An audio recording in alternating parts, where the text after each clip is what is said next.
अस्सलाम वालेकुम dear students, I hope you people are fine. और हमने एफएससी की फ़िज़िक्स स्टार्ट की हुई थी। एफएससी पार्ट 1 की फ़िज़िक्स हमने स्टार्ट लिया था, चैप्टर नंबर 1 मेजरमेंट्स वाला। तो उसमें हम देख रहे थे इंट्रोडक्शन, फ़िज़िक्स का इंट्रोडक्शन एट कॉलेज लेवल हम देख रहे थे। तो हमने फ़िज़िक्स की डेफिनेशन की थी इसके लेक्चर के पार्ट 1 में। तो पिछली वीडियो का लिंक मैं आपको डिस्क्रिप्शन में दे दूँगी, तो उस लिंक से आप लोग वो वीडियो देख लेना। और उसके बाद इसका पार्ट भी ये स्टार्ट हो रहा है, ठीक है।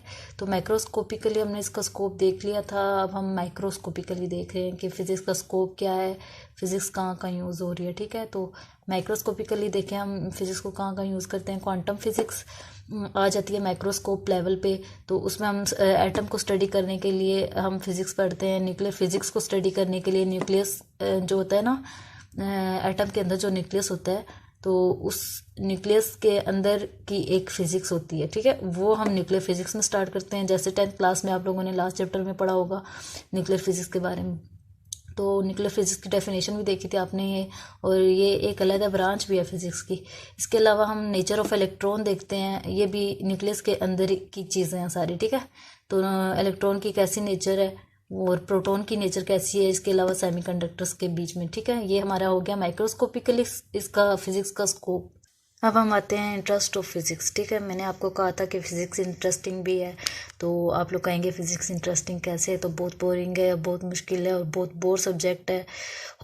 तो फिज़िक्स के इंटरेस्ट ये हैं कि एक तो डेली लाइफ फिनोमिना जो होते हैं उनको हम अंडरस्टैंड करने के लिए फ़िज़िक्स यूज़ करते हैं, जिसकी बहुत सारी एग्जांपल्स हैं। जैसे मैंने आप लोगों को बताया था कि जैसे गाड़ी की स्पीड हम फाइंड करने के लिए किस स्पीड पे चल रही है, उसकी एक्सेलरेशन क्या होगी और कितना डिस्टेंस है, तो टाइम वगैरह हर चीज़ डेली लाइफ की से रिलेटेड हर चीज़ जो है ना, वो डेली लाइफ में जो जो फिनोमिनाज हो रहे हैं उन सब के पीछे एक ना एक फिज़िक्स है, ठीक है। तो इसको अंडरस्टैंड करने के लिए इसके अलावा हम डिफरेंट एक्सपेरिमेंट्स कंडक्ट करते हैं फ़िज़िक्स में। उसके लिए इसके अलावा एप्लीकेशंस जो हैं फ़िज़िक्स की हर एप्लीकेशन में यूज़ हो रहा है। नई टेक्नोलॉजीज़ जो आ रही हैं उसमें फ़िज़िक्स यूज़ हो रही है। अच्छा, फ़िज़िक्स जो है टेक्नोलॉजीज़ में भी यूज़ हो रही है, मतलब कि जैसे कंप्यूटर है, कंप्यूटर किससे बना है, सिलिकॉन से। सिलिकॉन जो है वो हम फिज़िक्स में पढ़ते हैं, और जिससे सिलिकॉन से चिप्स बनती हैं, वो चिप्स जो हैं वो यूज़ होती हैं कंप्यूटर के अंदर यूज़ होती हैं। तो ये हमारे पास एप्लीकेशंस आ गई इसकी। इसके अलावा फ्यूचर प्रेडिक्शंस, जैसे जिसकी बेस्ट एग्जांपल है गूगल मैप, ठीक है। तो ये हमारे पास इंटरेस्टिंग क्यों है फिज़िक्स, ये हमारे पास जो रीज़न्स हैं ये हैं। अब हम देखते हैं कि फ़िज़िक्स और टेक्नोलॉजी जो दोनों चीज़ें हैं आपस में कैसे लिंक करते हैं, ठीक है। जब भी हमें कोई नई टेक्नोलॉजी चाहिए होती है तो हम नई फिज़िक्स लगाते हैं उसमें, ठीक है।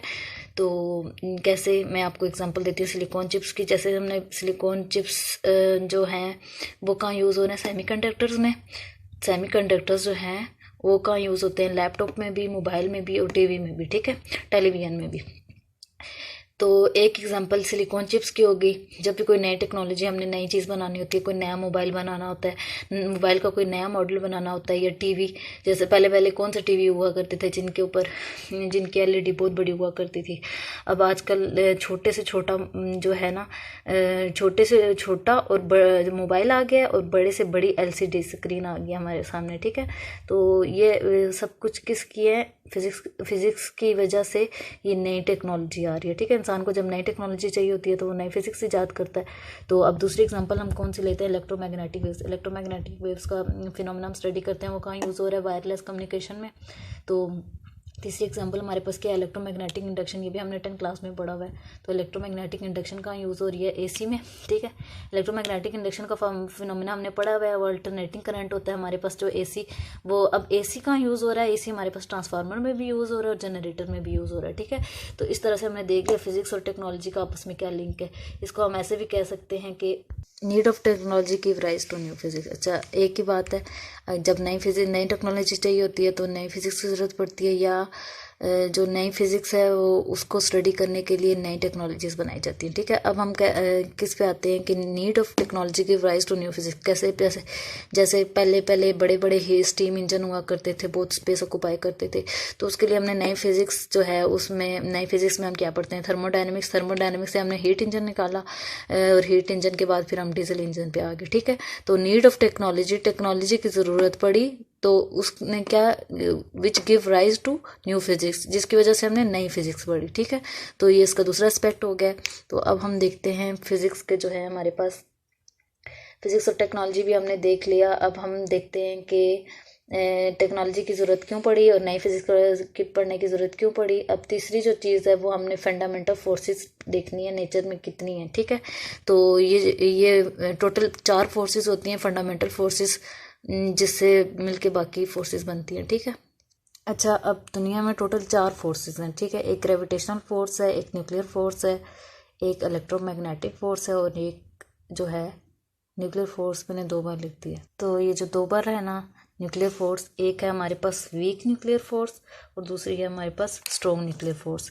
तो इसकी स्ट्रेंथ जो है ना वो ऐसे है, यहाँ से स्टार्ट होती है, ये वीकेस्ट है, ये वीक है, फिर वीकेस्ट है, फिर ये वीक है, और उसके बाद ये वीक है, और ये सबसे ज़्यादा स्ट्रॉन्ग है। ठीक है, न्यूक्लियर फोर्स ये वाली कौन सी है हमारे पास, स्ट्रॉन्ग न्यूक्लियर फोर्स, और ये हमारे पास वीक न्यूक्लियर फोर्स है। ठीक है, टोटल ये 4 फोर्सेस हैं हमारे पास। अब जो है सबसे पहले जो है हमारे पास ग्रेविटेशन फोर्स है, वो हमें पता है कि एक्ट करती है 2 मैसेज के दरमियान में, जैसे M1 में ऐसे M2 है, बीच में डिस्टेंस R होता है, जिसका हमारे पास फार्मूला है F=GM1m2/r²। ठीक है, तो ये वीकेस्ट फोर्स है हमारे पास। तो इसकी स्ट्रेंथ ऐसे स्टार्ट होगी, यहाँ ग्रेविटेशनल से स्टार्ट होगी और न्यूक्लियर फोर्स तक जाएगी। ठीक है, ये सबसे ज़्यादा स्ट्रॉन्गेस्ट फोर्स है। अब इसके बाद आते हैं रेंज पे। तो इसकी रेंज जो है ये लॉन्ग रेंज है, इन्फिनिटी तक है। ठीक है, तो मीडियम को अगर देखा जाए तो हमारे पास ग्रेविटेशन फोर्स में मीडियम रिक्वायर नहीं होता। ठीक है, अब आते हैं हम दूसरी फोर्स पे, वीक न्यूक्लियर फोर्स पे। तो ये कि वीक न्यूक्लियर फोर्स जो है वो कहाँ पे एक्ट करती है, या न्यूट्रिनो और अदर पार्टिकल्स के बीच में एक्ट करती है, और ये सिर्फ बीटा डिके में पाई जाती है। ठीक है, वीक न्यूक्लियर फोर्स। यहाँ पे दूसरी न्यूक्लियर फोर्स की बात नहीं हो रही। अब आप लोग सोचोगे कि न्यूक्लियर फोर्स तो न्यूट्रॉन और प्रोटॉन में भी होती है, वो हम स्ट्रॉन्ग न्यूक्लियर फोर्स में देखेंगे। ठीक है, तो ये जो वीक न्यूक्लियर फोर्स है ना, ये सिर्फ न्यूट्रॉनों और अदर पार्टिकल्स के बीच में होती है, जो बहुत छोटे छोटे पार्टिकल्स होते हैं, ओनली इन बीटा डिके। और इसकी रेंज की तरफ अगर आएँ तो शॉर्ट रेंज है ये, जो 10⁻⁻14 से 10⁻⁻15 तक इसकी रेंज है।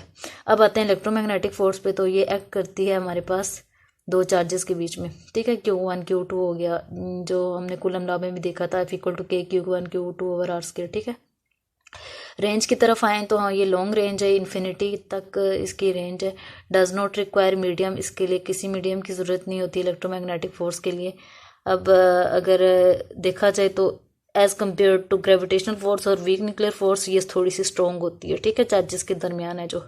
अब स्ट्रॉन्ग न्यूक्लियर फोर्स की तरफ अगर आ जाए हम, तो जो स्ट्रॉन्ग न्यूक्लियर फोर्स है वो हमारे पास एक्ट करती है, एक एटम है, उसके अंदर न्यूट्रॉन्स भी होते हैं, प्रोटॉन भी होते हैं, और इसके अलावा न्यूट्रॉन प्रोटॉन का आपस में भी लिंक होता है। तो ये अब इन दोनों के बीच में एक्ट करती है। ठीक है, न्यूट्रॉन के बीच में भी एक्ट करेगी स्ट्रॉन्ग न्यूक्लियर फोर्स, प्रोटॉन के बीच में भी एक्ट करेगी, और प्रोटॉन और न्यूट्रॉन के बीच में भी एक्ट करेगी। ठीक है, इसके अलावा जो है ये हमारे पास एट्रैक्टिव फोर्स होती है, चार्ज इंडिपेंडेंट होती है, चार्ज पे डिपेंड नहीं करती। देखें, अगर चार्ज पे डिपेंड करने लगे तो न्यूट्रॉन और प्रोटॉन जो हैं, जिस तरह हमारे पास इलेक्ट्रॉन जो है आपस में क्या करते हैं, रिपेल करते हैं, प्रोटॉन रिपेल करते हैं, और इलेक्ट्रॉन प्रोटॉन जो हैं वो हमारे पास अट्रैक्ट करते हैं। ठीक है, पॉजिटिव नेगेटिव चार्ज ऐसे होता है ना, पॉजिटिव और नेगेटिव जो है हमारे पास वो आपस में अट्रैक्ट करते हैं एक दूसरे को। तो अगर रिपेल जो कर रहे हैं, एक जैसे लाइक चार्जेस जो हैं हमारे पास अगर रिपेल कर रहे हैं, तो इस तरह तो ये एग्जिस्ट ही ना करता ना न्यूक्लियस, वो तो फट जाता। तो ये क्या है, हमारे पास न्यूक्लियस जो है स्टेबल है। स्टेबल क्यों है, क्योंकि ये चार्ज इंडिपेंडेंट है। ठीक है, तो जो फोर्स होती है बिटवीन न्यूट्रॉन और प्रोटॉन और न्यूट्रॉन प्रोटॉन, ये सारी फोर्सेस आपस में इक्वल होती हैं। ठीक है, एक दूसरे के।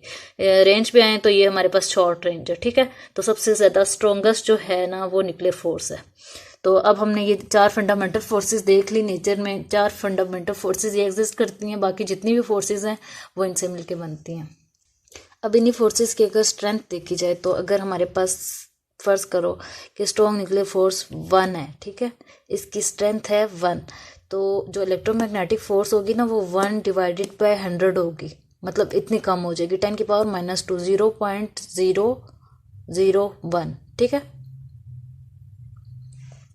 तो ये जो है हमारे पास 1/10 हो जाएगी, और ये भी हो जाएगी 1/10⁻13, इतनी ज़्यादा कम हो जाएगी। और इसको देखा जाए तो ये सबसे ज़्यादा कम है, एज स्ट्रेंथ में सबसे ज़्यादा कम है 1/10⁻38।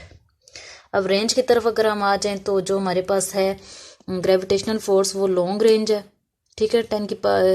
जो इसकी रेंज है हमारे पास वो इन्फिनिटी है, ठीक है, मतलब इन्फिनाइट रेंज है इसकी।